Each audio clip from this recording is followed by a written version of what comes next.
In the name of the Father, and of the Son, and of the Holy Spirit.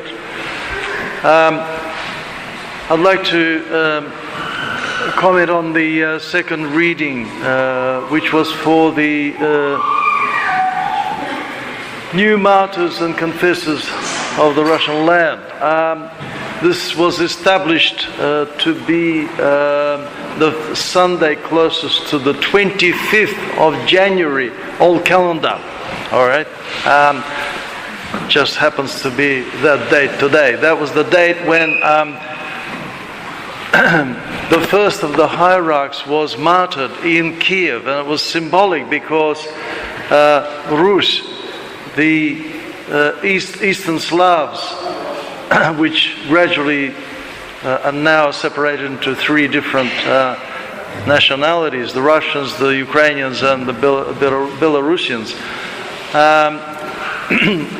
That baptism in 988 occurred in Kiev and was done by Vladimir, the prince. And the first of those leaders of the church who was baptized in the blood was Vladimir, and in Kiev again. And this happened in early 1918, January 25th of January 1918, or 7th of February according to the new calendar. Okay, now we're referring, of course, to the martyrs, new martyrs of a vast territory, the Soviet Union, which took up most of the territory of the former Russian Empire, and included not only Slavic Orthodox that I've already mentioned, but also non-Slavic Orthodox like the Georgians. They were part of the empire. Then been told is this better? Okay, just need to hold it closer. Georgians, non-Slavic, and there were many Orthodox all over, Orthodox minorities in the other 11 republics of the Soviet Union. So anyway, the slogan of all revolutions since the French Revolution of 1789 sounds like a proclamation of Christian ideals.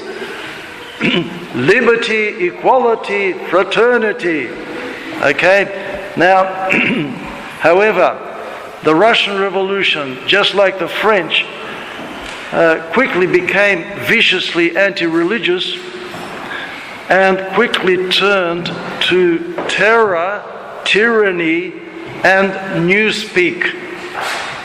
Newspeak, because once you get away from God, the gift of the Word, which is one of the greatest gifts to us human beings, is completely undermined, depraved. And people lose sensitivity to what they're saying. What they're saying sounds righteous and pious even, but it's just lies. And I'll say more about that, but we live in a time when this is all around us, this newspeak. The meaning of words is easily corrupted. So, yes, liberty became tyranny. Equality led to, in the Russian Revolution and in all revolutions, led to the much greater inequality than existed before the revolution, social inequality. And fraternity, which sounds, very Christian, brotherhood of man. Wow. Yeah. Led to intense fear of brother fearing brother, mistrusting and hating brothers. when I was the Dean of New Zealand from 1995 to 2004, in the 90s, I started going to New Zealand earlier than 95, it actually 87, to Auckland first. And there was the warden there, Michael Kalinian. And he told me the story, he told me a number of stories which I intend to actually publish. But one of the stories was that his cousins chopped up their uncle with swords while he pleaded with them, "Children, what are you doing?" Okay, that's fraternity for you. So there are similarities between 1917 onwards, Russia and the world today. First of all, the similarities in the growth of technology and prosperity before the revolution, and growing materialism, yes, and in the process, the worship of all the passions, especially the bodily passions, the stomach and sexuality. That was very much part of the Russian culture before the revolution, as well as it is today. Oh yes. Now, the new martyrs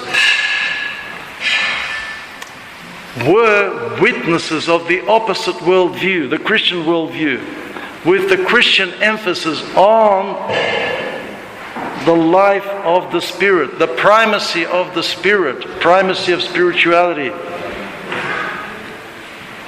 And with their sacrifice, they proclaimed the reality of the indestructibility of spiritual life, because Christ is risen from the dead and He gives life to those in the tombs. That's us.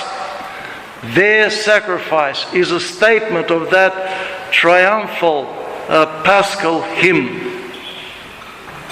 And today's feast is a call to contemplate, firstly, the meaning of revolution then and now, and learn from the lessons of the past, and also to pray to the huge cloud of witnesses, as St. Paul calls them in his letter to the Hebrews, chapter 12. We should pray to them, thousands upon thousands of them, to help the church and the whole world survive spiritually through the trials that have perceptibly begun.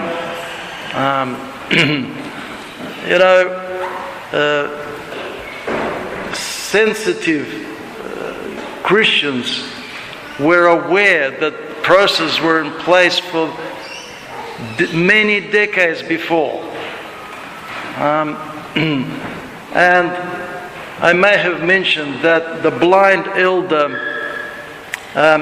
Ignati in the city of Harbin, where I was born and spent, the first years of my childhood there, he, in blessing people to go overseas, he says, go for now, but the revolution will come. We'll follow you. All right? So, this is what we need to contemplate. We need to pray. We need to learn from the past, lessons of the past, both the good lessons and to learn from the mistakes that the church made in the past, and not to repeat them again. All right?